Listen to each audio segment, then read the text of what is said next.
Learning to be happy. Learning to be happy is only essentially connecting to our hearts. That's all it is. Believe it or not, learning to be happy is coding the formula to our hearts.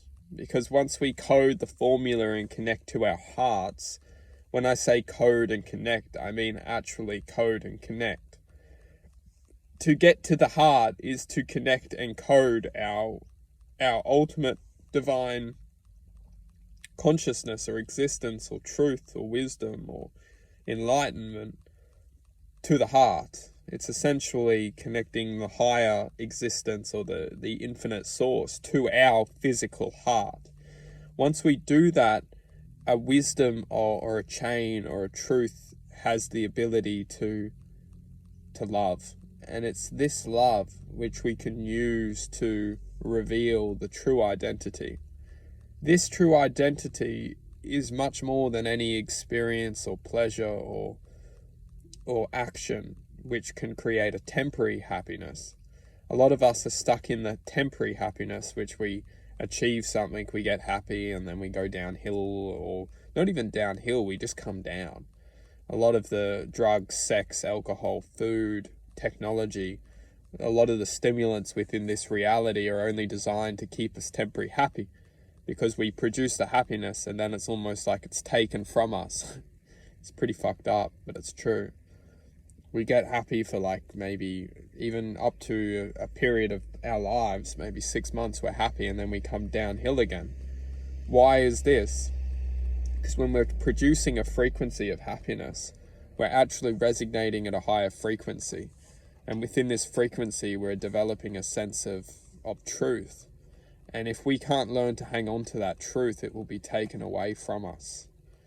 And why do truths get taken away from us? Well, they don't just get taken away from us. They actually get perceived and deceived as, over time, as reason to not believe anymore. Because when we have something that's truthful for us, we're honest to ourselves. We understand the truth that it's here to serve. And over time, if we weaken our field of energy and we start to take in thoughts of ignorance and start to get this taken away from us, I mean, something that's truthful to us will be essentially like an iceberg. When an iceberg gets too small on top because the field of energy or our lives are slowly starting to weaken us, we'll flip. And just like an iceberg flips, we flip.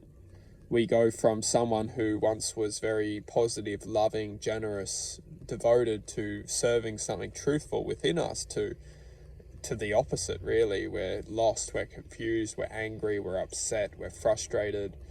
And this happens because essentially we're convinced that the truth within our hearts doesn't exist anymore. But that's completely untrue. Because it does exist. All that happens is that the energy field around us gets so heavy that it essentially acts as the misrepresentation of guidance.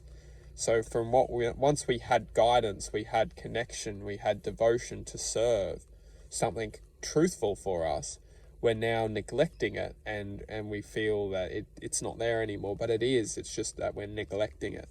So the key is to actually go back and connect back to the truth of that wisdom that was trying to serve us, because time doesn't exist. Time is the manifestation of delusion. So when we're deluded, we are feeling that we haven't achieved something that we could have achieved, but it's not true. The truth is that time is the ultimate illusion. There is no such thing as time within infinite possibility or infinite manifestation.